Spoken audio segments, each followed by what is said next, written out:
drop. In the city of content, we keep it rocking, keep it rocking. Let me make it shake, come on. Shake it, baby. Shake it, shake it, baby. Shake it, mama. Shake it, Cali. Shake it, shake it, baby. That's right, come on. Shake it, shake it, shake it, mama. Shake it, Cali. Good drive, change the direction by Bryant. Slam dunk. Woo!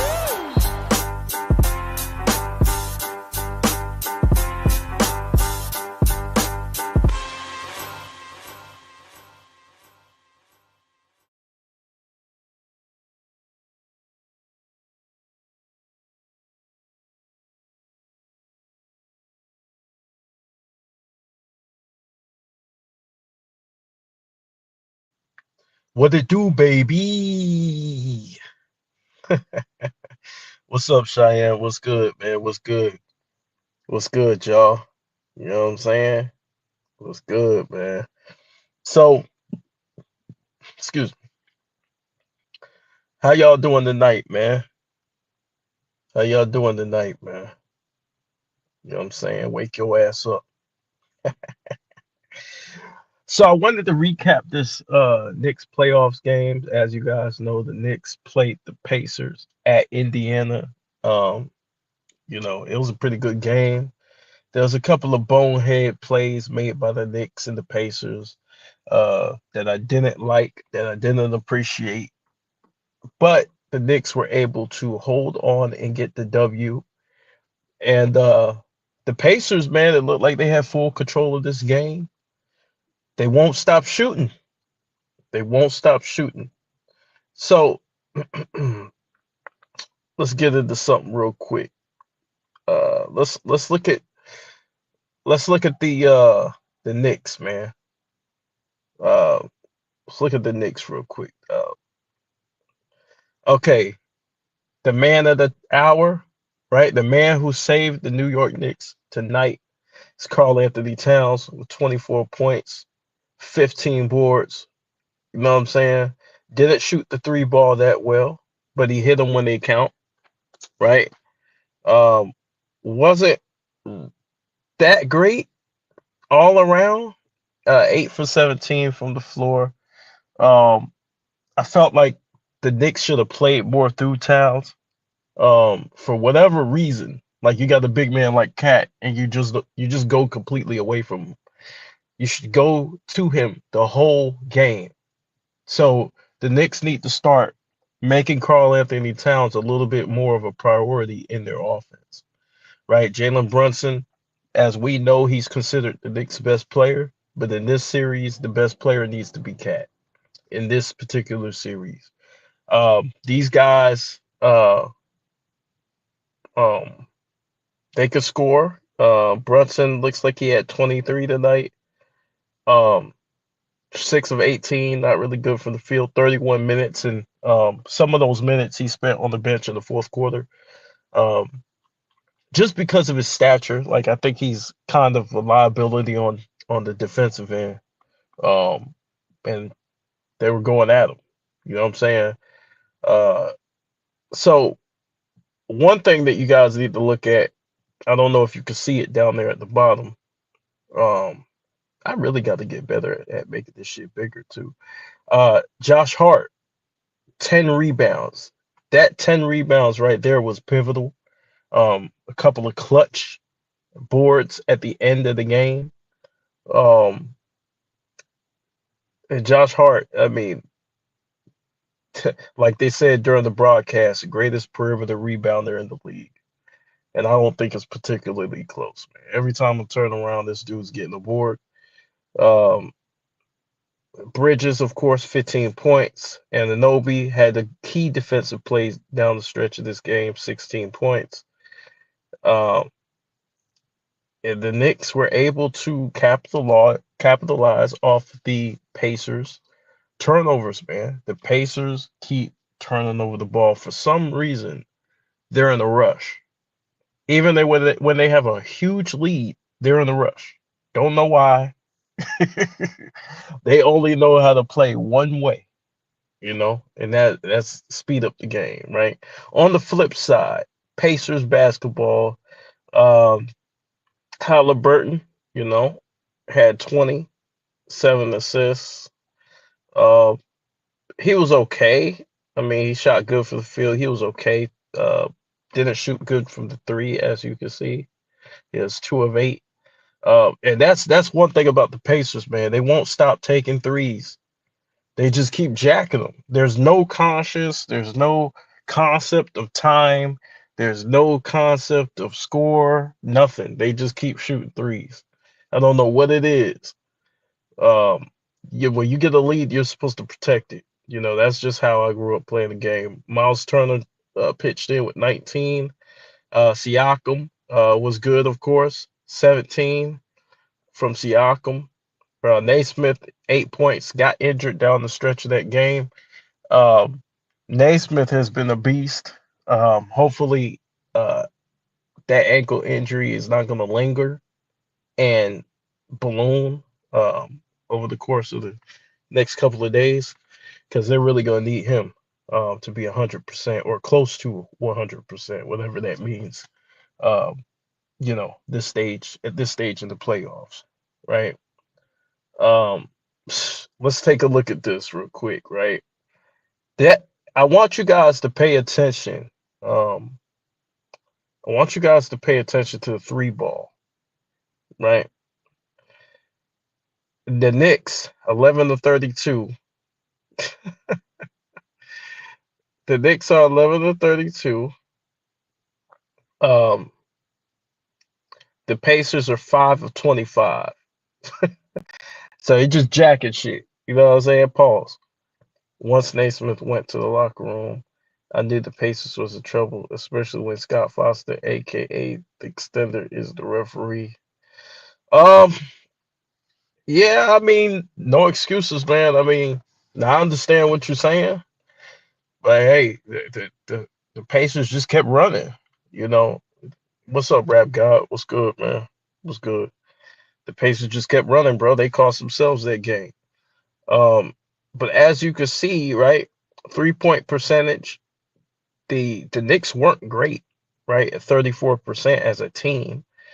Um, the Pacers was just at 20%, bro. So let me get this straight, bro. You're 5 for 25 from three, shooting 20%.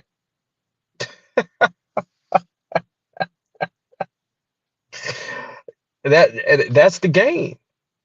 That is the game right there, ladies and gentlemen. That's the game. You know what I'm saying? Of course, Indiana actually won the rebounding battle, 38 to 37. But Cat alone had 15, and Josh Hart alone had 10. So the Knicks didn't even shoot that well and only won by 6. Yeah, they shot like shit. As you guys can see, free throws were about the same. You know, um, but the Knicks shot. They had the same attempts, just about. But the Knicks shot better from the free throw line. 90% to the Pacers 81.8%. Right? So let's take a look at the the Pacers bread and butter, right? The key to the Pacers winning this series is going to be that number you see at the top. And what is that number? That number is the assist number, right? 21 assists, right? The Knicks only had 13 assists to the Pacers 21. The Pacers move the ball, they get the ball up and down the court, and that's the way they play the game, right? That assist number has to be high in order for them to win. When you look at the points conceded off turnovers, take a look at that. 22-8. The Pacers kept turning over the ball, right? Fast break points. Now, this is how the Pacers got their lead. 16 fast break points to the Knicks, 2 fast break points, y'all. That's crazy. So the Pacers were finna run the Knicks out the gym. The Knicks can't capitalize off fast break points. The only thing that kept the Knicks in this game is the 3-point shooting and the turnovers by the Pacers. The Pacers pretty much choked and gave this game away. Right? As you guys can see, the fouls are similar. The points in the paint. Take a look at that down near the bottom. The points in the paint. The Knicks went back to their bread and butter, going inside, driving the ball. See, and that's the key to the Knicks winning this series. The Knicks have to drive the ball. The Knicks have to give the ball to their bigs, specifically Karl Anthony Towns, who was in absolute beast mode down the stretch of this game and brought the Knicks back. The Knicks were about to face another humiliating loss and go down 3-1 in this series. Right? Or did they even win a game? Is it 3-0 or 3-1? No, it's 3-0. They would have went down 3-0. He said, I don't know what's with these teams going 20 and 25-point leads regularly or getting blown out for 40. This play they keep running up the court. When you don't dictate the pace of the game and you just keep running up the court, then that's going to happen. You're going to go cold after a while. You're going to get hot and you're going to get cold. And that's what happens to these teams. They continuously choke leads. So basketball is a game of runs. You know, when you're going against a good team, they're going to go on a run eventually. And you have to weather the storm. Weathering the storm means sometimes you got to dictate the pace. Sometimes you need to slow down the game. Right? Knicks outscored them in the paint. Exactly. And that's the key to the Knicks winning the series. If they decide to pitch their wagon to Jalen Brunson, they will lose the series. There's no reason at all that ball should not be finding its way to Karl Anthony Towns. Karl Anthony Towns has the ability to kill them. And this is the reason why you want a big man, right? To be in attack mode against a smaller team, right? The reason why is because you wear those guys down. Miles Turner, Siakam, you could maybe get them in a little bit of foul trouble. You could wear them down. Because guess what? Guarding somebody who's bigger than you takes a lot of energy, right? So now you got to go on the other end and score. And hey, who knows? Maybe they might run out of gas and miss a couple of shots here and there. And that could help you with your lead. Your offense can be your defense sometimes. You know, the Knicks have to keep giving Cat the ball. Cat can shoot a couple of threes, but let them be threes within the flow of the game, right? Let him do his thing. He was facing up a lot tonight. I think he needs to be more on the block, but he was facing up a lot tonight. That's cool too, as long as you're getting it done. But this is a game of runs. And so the Pacers, the turnovers and the missed threes is going to bite them in the ass. So they're kind of like Boston. They're hit or miss from three, man. They're going to live by the three and they're going to die by the three. And tonight, when you look at these numbers, this is called dying by the three. 5 of 25 is dying by the three. You know what I'm saying? Uh, it's crazy, bro. These dudes will not stop shooting threes, no matter what. So that's the thing about the Pacers, man. If they want to win, bro, I mean, and that's partially Halliburton's job. Halliburton's job is to run the offense, and he's been doing a fantastic job. But the series looks like it's changing. It looks like the Knicks have found the formula. The Knicks defense stepped up late in the game, got some stops. They chose to go bigger with their lineup. They think they Steph. Yeah, they think they Steph, Glenn Rice, Allen Houston, Peja Stojakovic. They up there with the Ray Allens, the Larry Birds. It's crazy, bro. It's crazy. But the defense really stepped up. Thibodeau has a decision to make. And it looks like he made a very tough decision tonight, taking Brunson out in that fourth quarter. Uh, maybe you play some of those bigger lineups if the game is closer down the stretch. Um, but the Knicks pick up some bad fouls, man. I think Cat had 5 fouls. Cat had 5 fouls. I think Brunson had 5 fouls too. Um, just terrible fouls, man. You know what I'm saying? Silly fouls each game that puts them in the bind, right? And so they have to watch that as well. But I feel like the Karl Anthony Towns to the rescue, man. He did his thing. Salute the Cat for having a great game. Um, Cat and JJ be picking up on some of them dumbass fouls, bro. I'm talking about just silly, you know what I'm saying? Silly random fouls, that can affect you winning or losing. You know what I'm saying? And it's crazy, bro. It's really wild, bro. You know what I'm saying? Look at this. Look at this. Miles Turner, all these dudes missing threes. You know what I'm saying? So that's the thing, man. The Knicks need to um, be better defensively. Um, Josh Hart is key. Josh Hart is key. Those rebounds down the stretch is just so crucial. Man, I wish the Lakers still had Josh Hart, man. I mean, we man, this dude is a beast, bro. He's a beast. Fell on his ankle a little bit towards the end, but ultimately helped save the game. But the Knicks have a tough decision with Brunson, man. Say I got the Thunder winning the chip. The Thunder got clapped, man. Yo, I won't expect the Ant-Man, bro. That dog that we always ask Ant-Man to be, man, he was at the last game, bro.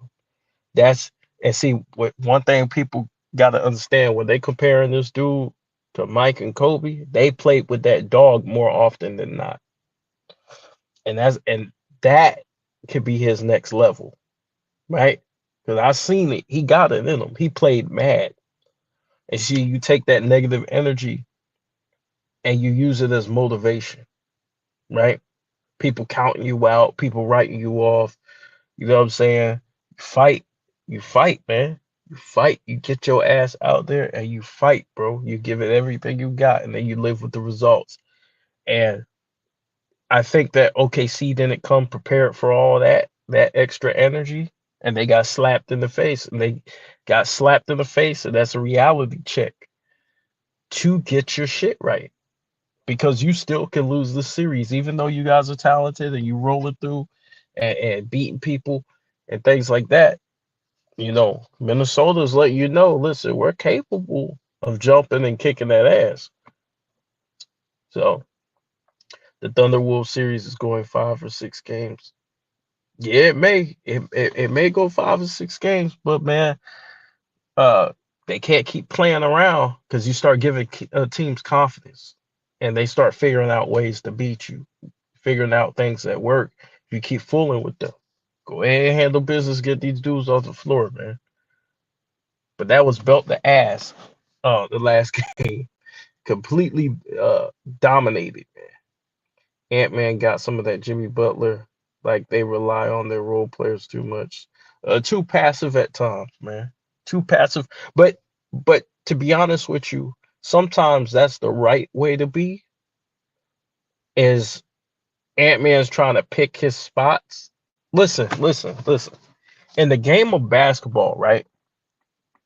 And this is one thing Michael and Kobe, they don't get enough credit for, right? In the game of basketball, sometimes you have to play the role of game manager. Sometimes you as a scorer, you could get your 28, 29. But guess what? Sometimes it's about your teammates getting the rhythm. You can't win by yourself. Listen, This game tonight was 106 to 100. Was it 106, 102 or something like that? 106 to 100, right? If Ant-Man drops 40, he's still going to lose. You can't win by yourself. So sometimes the right move is to get your teammates in rhythm, get their confidence up, get them motivated to play. The ball has energy. When the ball hits your teammates, they feel involved. They feel like, you know, uh, they feel like once they see a shot go in, it builds their confidence. So Ant-Man knowing that he could be that guy who could score pretty much whenever, sometimes it is good to let your teammates to fall back and let your teammates, you know, get involved early on, and then you take over when need be. So that's kind of the evolution of his game. He's going to have to learn the balance of that because that's a very tricky and hard balance because sometimes you can wait too long. Sometimes you can go too early, and sometimes, you just need to pick the proper balance in order to get the best out of your team, right? The game of basketball is about rhythm. It's about rhythm, confidence. So he did the right thing. The last game is nah. I need the last couple of games I've been falling back. I need to be super aggressive this game and set the tone. And so I like the way he came out, man. I like the way he came out. He came out aggressive. He came out with swag. This is my shit. And that's the energy we need if you're gonna be the face of the NBA, right? And people comparing you to all these great players, then we need to see that type of dog show up in the playoffs when it matters the most. And I was happy to see it. I was excited, man. When I seen Ant's demeanor, I said, yeah. I said, yeah, that's that shit that we like. That's that shit that we like. No friendship, push through door a little bit. You know what I'm saying? Like move that nigga out the way. You know what I'm saying? Be aggressive. It's okay to have a little bit of animosity towards everybody, man. It's just basketball, bro. You could be a nice guy later. Says something when role players don't hit their shots, man. Ant-Man and Jimmy Butler don't find that balance being aggressive. Instead, they keep passing. Yeah, but I mean, sometimes it's hard to find that proper balance, man. It's not easy. It's not easy. And I think with Jimmy's role on the team is he came there to be the second option. So he didn't think he'd be in that position to where they're still trying to run shit through him. No excuses, but it's a different dynamic. I think he should have stepped up a little bit more.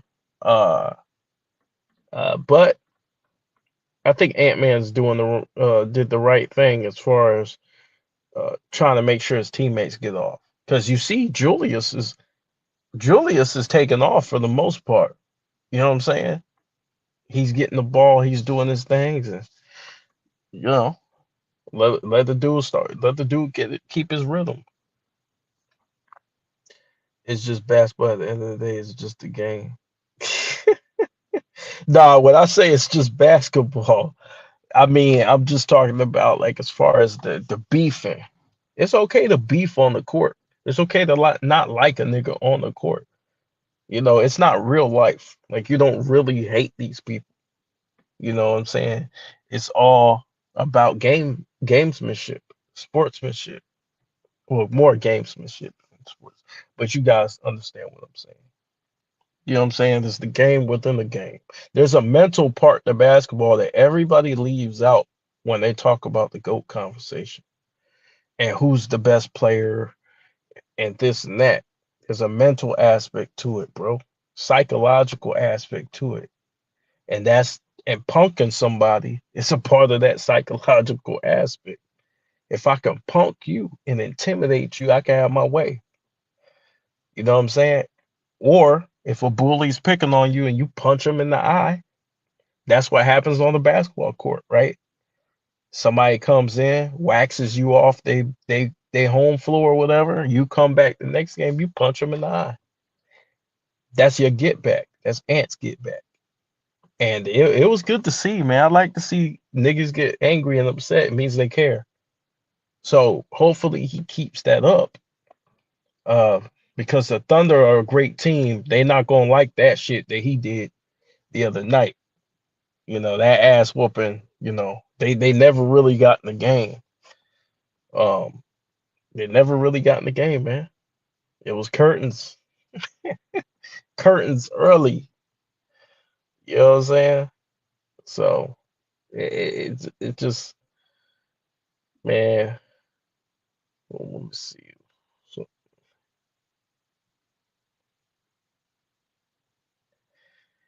but that's the thing, man. It was a great game. The Thunder, I think they brewing something.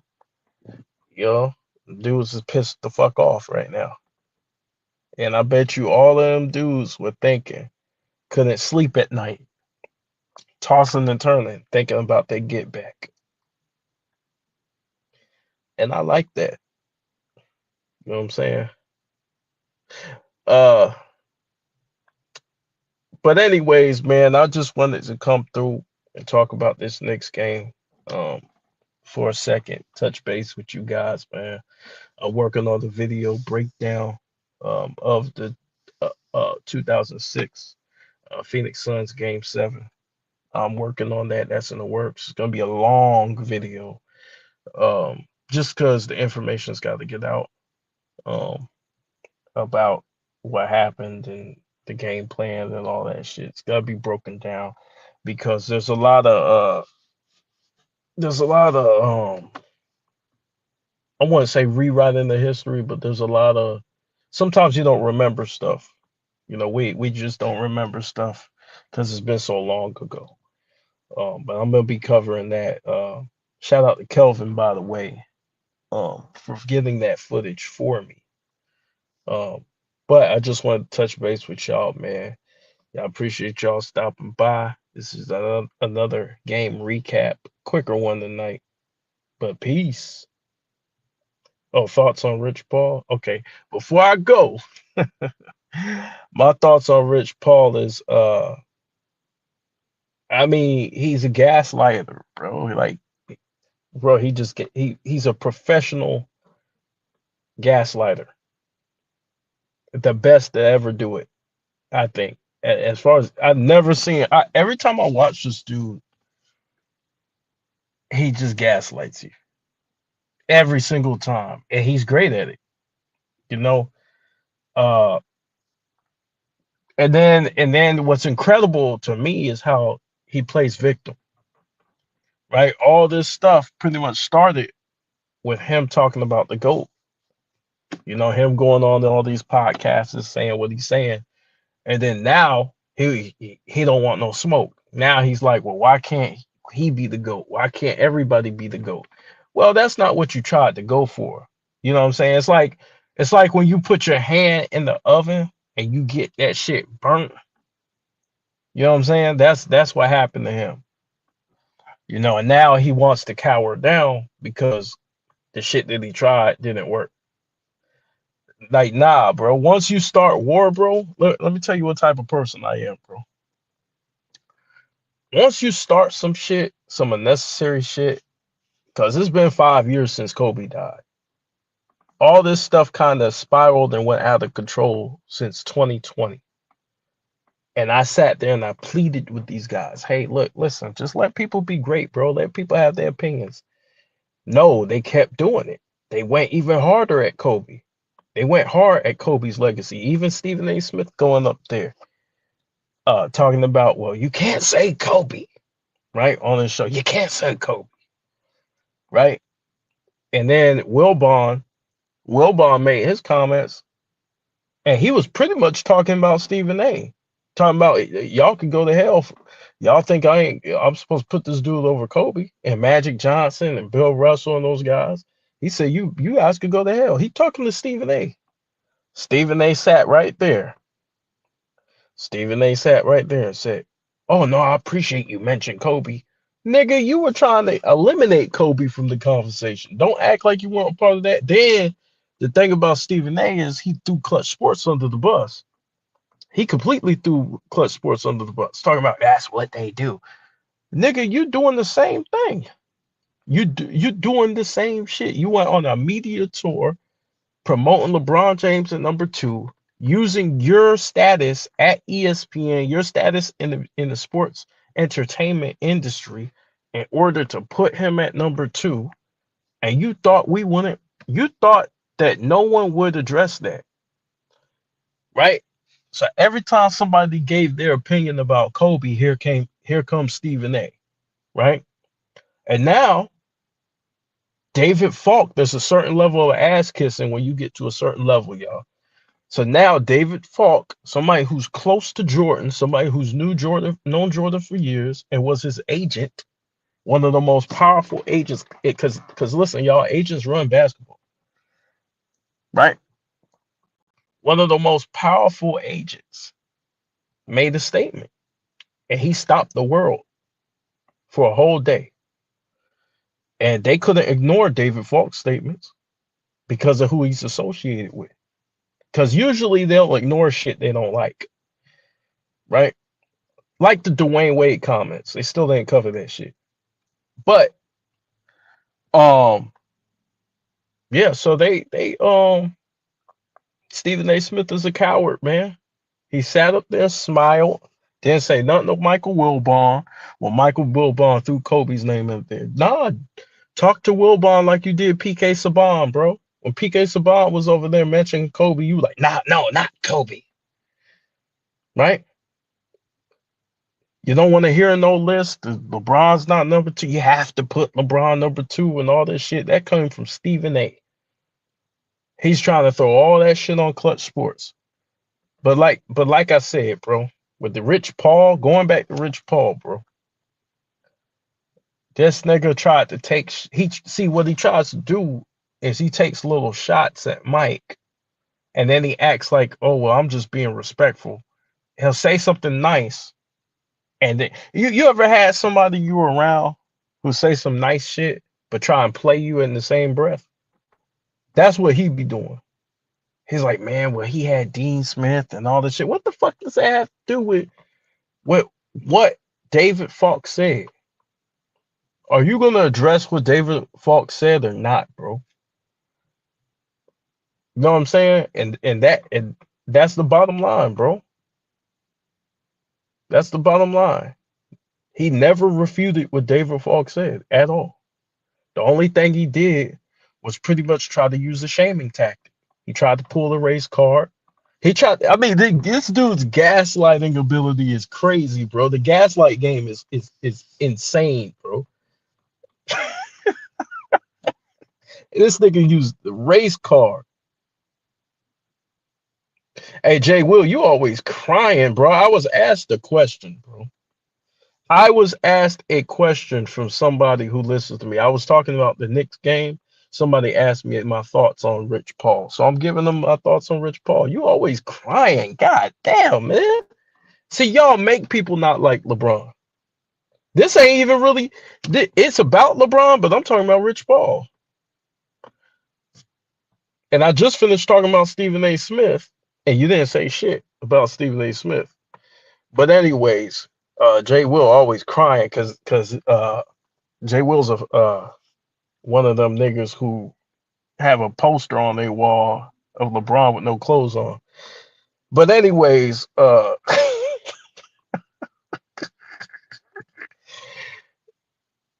he got to be part of Clutch Sports. But god damn, nigga.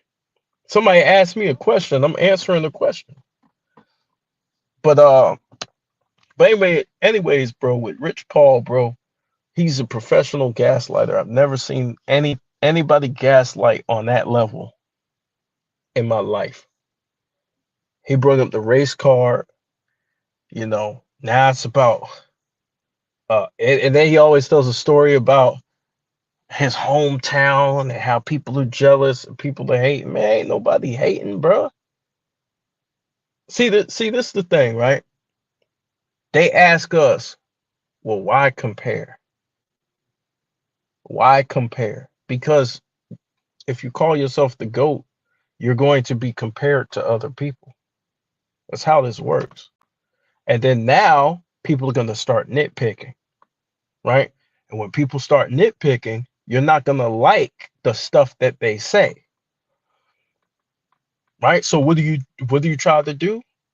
Instead of dealing with what was said, you try to shame us. That's gaslighting. You started the whole shit. You went around on the propaganda campaign, giving your opinion, trying to move the needle, right? You started hating, talking about why these people, why these kids, they got Kobe in their top five, they don't have LeBron in their top five, and all this shit, and they ain't really like the Mamba mentality uh, uh, when he was playing. He won't talk to you. He gonna walk past you. Jordan, Kobe, they walk past niggas, not talk to him. All this shit, right? All this shit. But now it's like, man, I just want to have a conversation with Jordan. Nigga, it's too late for that shit, nigga. It's too late for that. You don't bomb my house and then try to offer me an olive branch. It's been 5 years, bro. Anybody have a Kobe? Well, I got Kobe in my top five, and a lot of people do. You niggas online are the only people who don't. Matter of fact, I guarantee you that the majority of people got Kobe in their top five. The majority of people. They just shut the fuck up and watch basketball. See, the only people that are loud about it are the people in the media. And that's why you guys think that not too many people have him in top five. But as you guys found out, while you guys were trying to shit on him, you guys found out that he got a lot of love out here and that people weren't going to let you disrespect him. Right? So that's what y'all found out.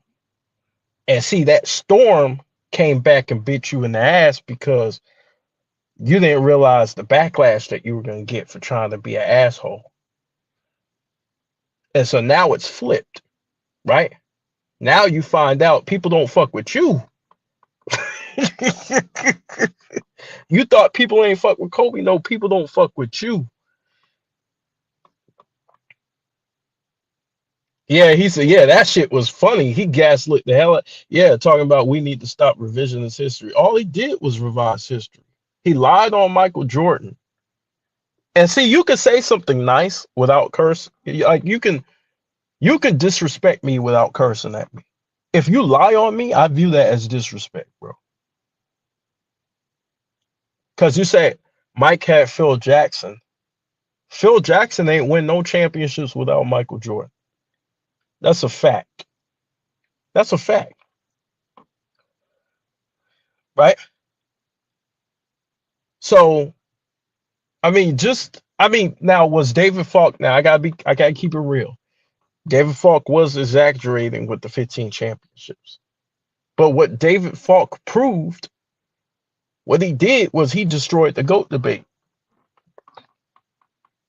He destroyed that shit. You know why? Because he put a scenario up there. It's like, wait a minute. If we could say Jordan would have won this much if he would have did the same thing, then damn, why you losing so much?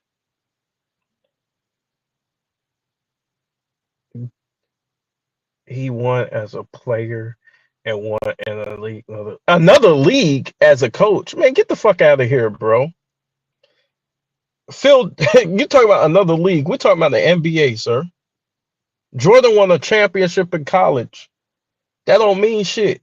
We're talking about the next level, bro. The NBA. This is disgusting.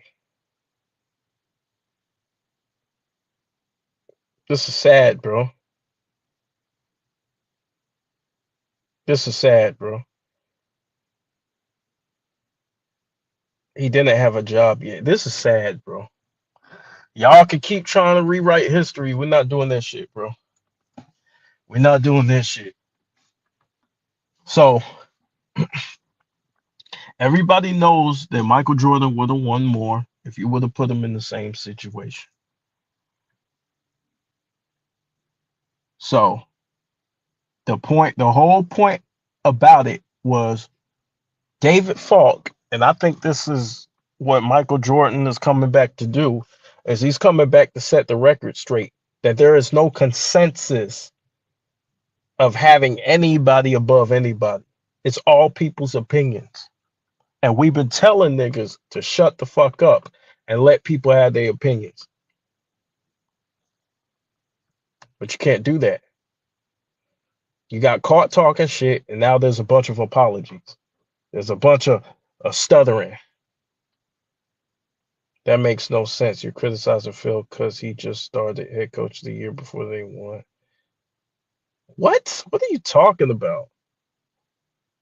What are you talking about?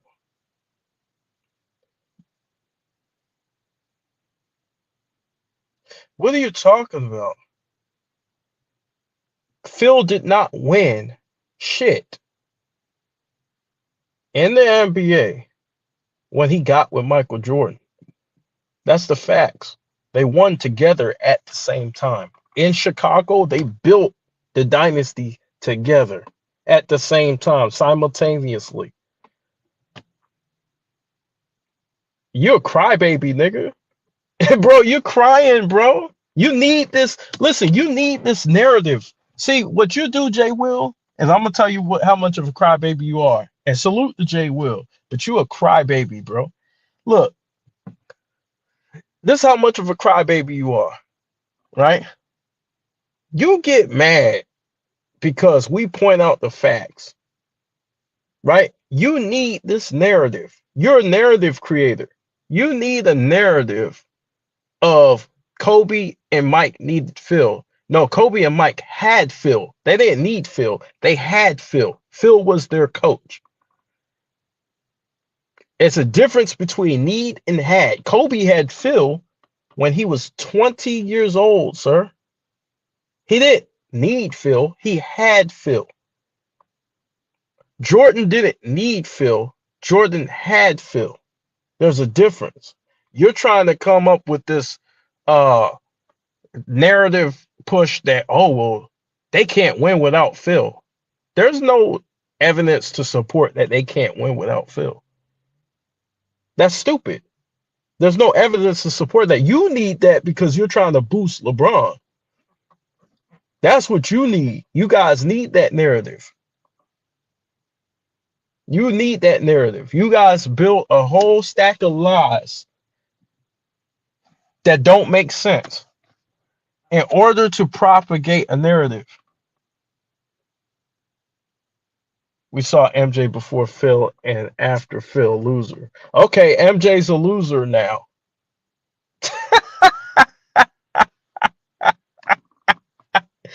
MJ was a loser, but he won in college. See, this is you're a hypocrite because you just gave Phil for props for winning in the fucking CBA.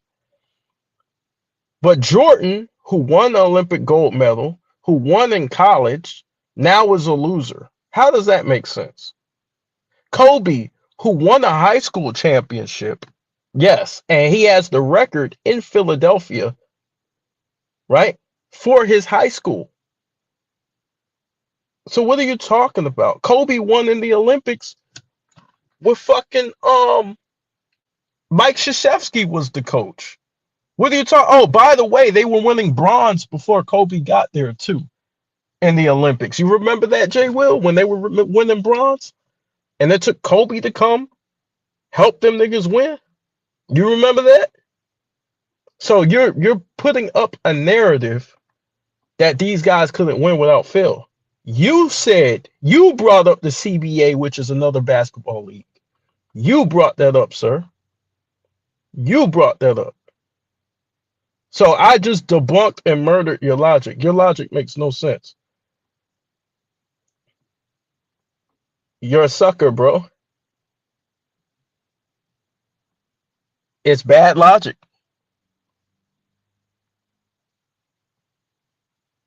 That's your opinion. Your opinion is Kobe's a bum, but he got two Hall of Fame jerseys, but he's a bum. He got two jerseys in the rafters for the Lakers, but he's a bum. Make that make sense, bro. You're the bum. You're the bum. And listen, I hate to burst your bubble real quick, but no Kobe, no Lakers championships in the 2000s, sir. No Kobe, no championships. Yeah, life it's called a common denominator. Do you know how to do math, Jay Will? It's called a common denominator. Oh, I got time tonight. If you know how to do math, you know that common denominator between all of the Lakers championships in the 2000s is Kobe. It's Kobe. He has a back to back. He went back to back. He went back to back. Pau Gasol saved your entire career. Hey, guess what? I'm not going to see your comment because you're in timeout. Oh, man, this nigga's fun. You can't troll me because I'm not going to let it get to that point. But the thing is, bro, Jay Will is emotional. He can't let this shit go. He hates facts. He hates the truth. And listen, you really need to get your life right, man. Need to get your life right, bro. Because you shouldn't get mad at me for commenting on something. First of all, I didn't bring it up. Somebody asked me the question, and I gave them my thoughts. So get out of here with that shit. And that's the reason why people be getting on LeBron and his fans' ass. Because people are tired of the fucking bullshit. People are tired of you guys running through one people's comment sections, disrespecting everybody, talking a gang of shit, and then when it's our turn to fucking torch your ass, y'all be crying, and begging for mercy, nigga. No mercy, nigga. No more mercy. All that, all that. Hey, let's appreciate everybody as the same shit is over with, nigga. That shit was over with years ago. That shit over with, bro. Because when people were asking y'all, hey, let's just respect everybody, y'all ain't want to do that shit. And you still disrespected Kobe in my comment section. So guess what? No peace, nigga. Fuck the peace treaty. The peace treaty has been ripped up, nigga. And fuck that shit. Y'all can go ahead with that shit, nigga. Whatever beef you got, let it cook, nigga. So Rich Paul can save that shit. Stephen A can save that shit. And whoever was propagating any type of narrative against Kobe or Jordan can save that shit, nigga. Or any other all-time great. He always high dudgeon. That something wrong with that nigga, man. That nigga got mad at me for answering somebody's question. Something wrong with that nigga. That's why the more y'all keep on with this shit, the clutch sports keep getting hated, more hated, and more hated, and more hated. Because y'all make this shit annoying. Y'all think everybody's supposed to have the same thoughts as you. If you don't like what I'm saying, you don't like Kobe, why do you keep coming to Kobe videos?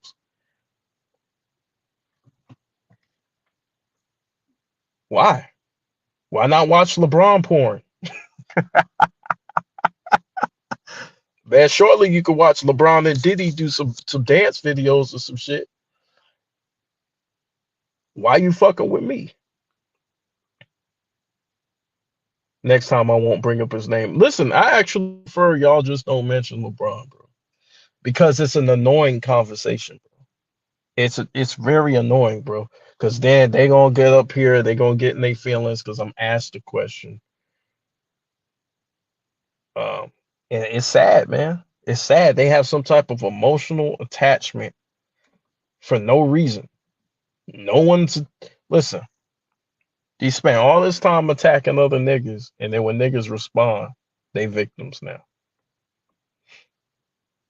Y'all think the Knicks will make this a series?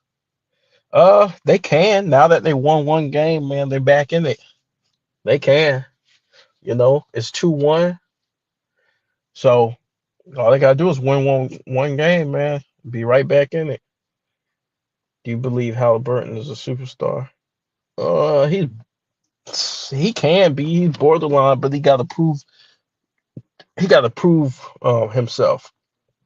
Yeah, he got to prove himself a little bit more, in my opinion, because he does a lot of stuff, and he's a good player, though, really good player. I like Halliburton, but yeah, that's the thing, man, about this whole Rich Paul situation. It's like watching him talk is just like, dude, bro, y'all been disrespectful the whole time, and now it's this kumbaya. Let's all get together, and nah, nah, no, absolutely not, absolutely not. But anyways, y'all, I'm gonna get up out of here, man. I appreciate y'all joint coming through. Cheyenne, Jay Will, stop capping. I know you out there. If you enjoy the content, just let me know, bro. You ain't gotta do the shit you do, bro. You ain't gotta troll me. You my favorite troll, but shit. Uh, I know he gonna be in his feelings about this shit, but the Pacers are a crappy team. Damn. Yeah, they shoot too many threes. That's their problem. They turn the ball over too much, but we'll see. We'll see how they perform the next game.